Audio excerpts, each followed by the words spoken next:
Hello everyone, welcome back to yet another episode of Heal With Me. I'm Ivan. Today's episode leans much on a friend of mine I visited recently, and things didn't seem pretty well. She looked withdrawn and pretty much abandoned in her own world. There was no sign of love, care, appreciation, happiness, but more so, her hygiene was no longer an issue in her life. Upon talking to my friend, I noticed she was going through many things, but one thing that caught my nerve was self-neglect. To someone listening, you may be wondering, what is self-neglect? We can look at this as a failing to maintain a socially or culturally standard of self-care with possibility of serious effects to health and well-being, though these effects can stretch as much and as far to the community. There are a lot of signs that people in such state do possess. Take for example malnutrition. This comes with lack of essential foods. I know sometimes life kicks us to the ground, but in such moments, someone can be able to access food and still choose not to eat. As a human being battling with the hurdles of life, the best thing you need to have is that energy. And trust me, it comes from whatever you feed on. Guess this is where you have to ask yourself if you're feeding right. Someone may have unsanitary conditions. A lot fail to fulfill their own sanitary needs, like taking a bath, at least, or clean themselves in a one way or the other. If you didn't know, neglecting household maintenance is also a good sign of self-neglect. Because ask yourself, why someone would not care about the look or tidiness of a place they sleep in? There are a lot of things that people turn away from, yet they concern them 100%. But just because they are preoccupied and have issues that consume them, to them, those things don't matter. Why would someone end up to a point of self-neglect? A lot of factors do put people to this level, and it may be intentional or unintentional. A person with brain injury, for example, dementia, or other mental disorders like depression may end up to the point of self-neglect. That's why people in such state need to be taken care of. Look after them because they need you more than you know it.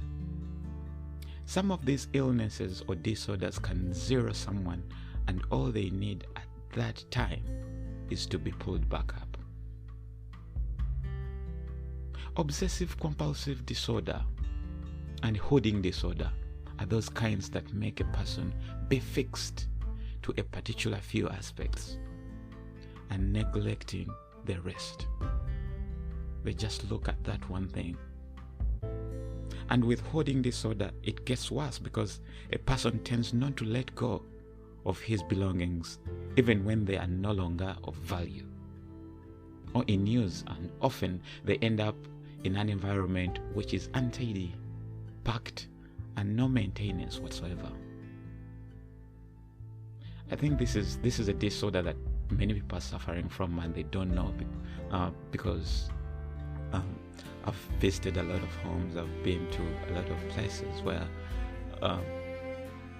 people are living in a condition of stuffed environment, like everything is there, old, new, even what they don't need, they just keep they can't trash anything away. This is a disorder that many people are suffering from, and they haven't realized because it is not common. Like someone being diagnosed of a hoarding disorder, that's not a common thing.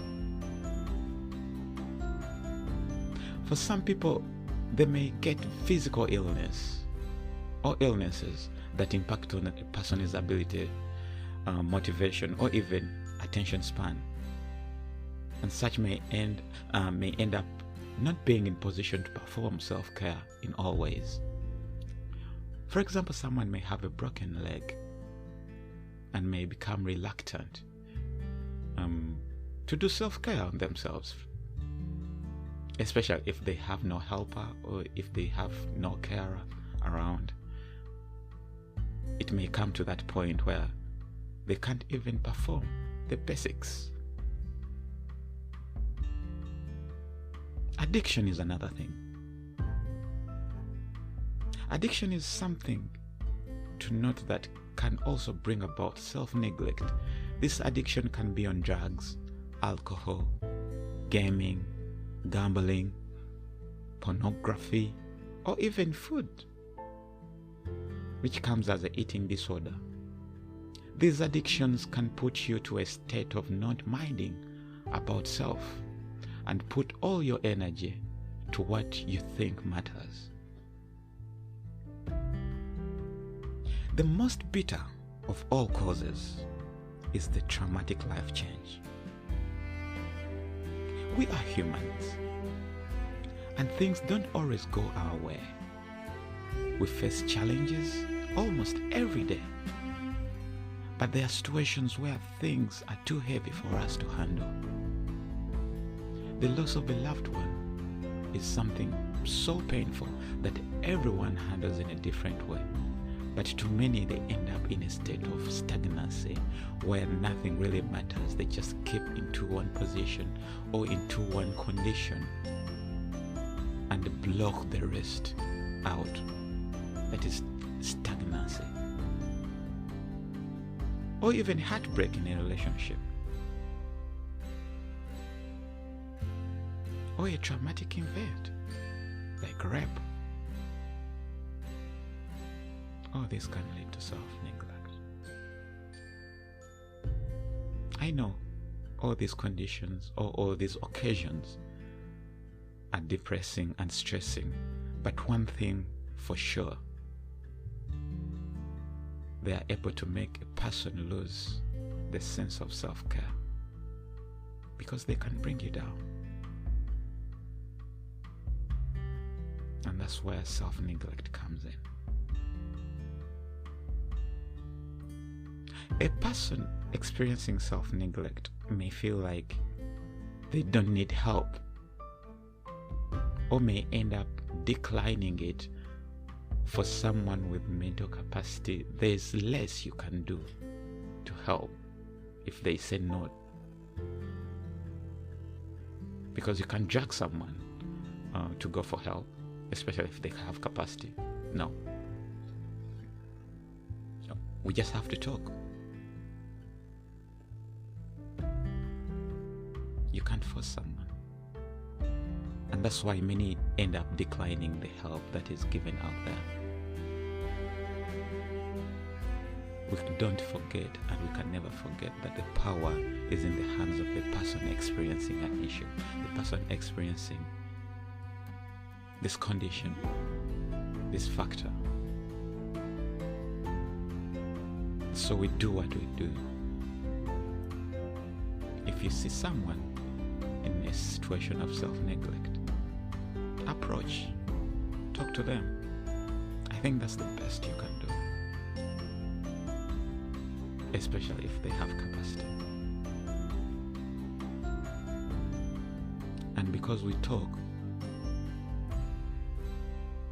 a lot of people experiencing self-neglect end up declining the help given because they have the power to be in whatever state they are in. However, we always have to show empathy to those facing self-neglect, because the only way we can help is by understanding the behavior.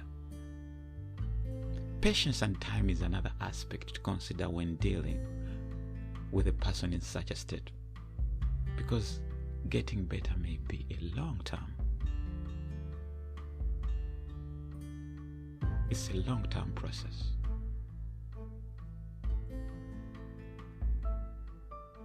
When I realized the problem with my friend, I did not judge, but rather I built trust with her so that she could start steps towards getting better. And all this was done by reassurance so that she could ally with her fears. This is the point where we talk about self-care. They say self-care is not selfish. That is very true, because the attention you give yourself in terms of health and well-being is a clear indicator of how good you can engage with the society.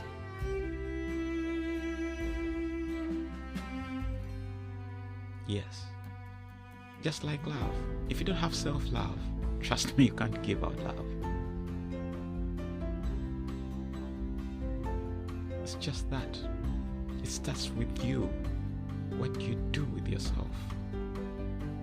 What you do with yourself is what the society will get from you. You need to light it. You need to light your bulb before you connect your neighbors. That's not selfish. That is self-care. Many cling on to the past to the extreme that happiness deserts them and withdraw from society.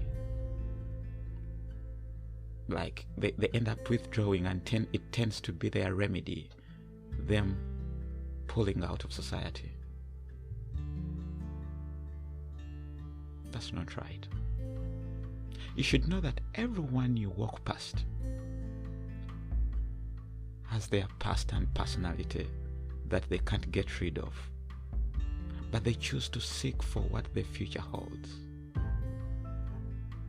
The society is always welcome, and the community as well. Always welcome, because there is at least someone who wants to listen. If you choose not to bathe or brush your teeth, and you have capacity, there is entirely,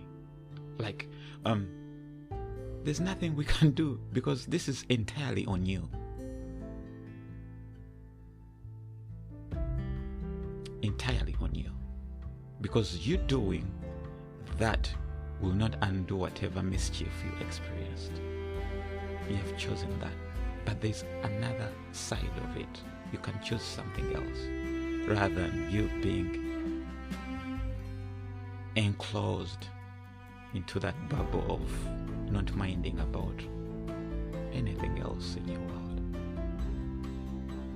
There's always a better way at doing things. If you have something heavy at heart, don't be invisible. Speak up, because then you will survive. At least someone will have known your needs if you speak up. If you neglect something today, trust me, it will tomorrow come back in a multiple number. Huge. Because you turned your side. You turned away from it today. Deal with it today. If you're looking after someone, you know someone, or you are someone with self-neglect as an issue, this is a battle that can be won. Shakespeare said, self-love is not so vile a sin as self-neglecting. Choose self-love. To you who is listening, you should help yourself to help others. Always remember that. Help yourself to help others.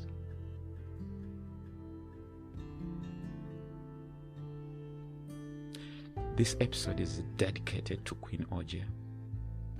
The power of life lives in your hands. Till next time, much love. Bye.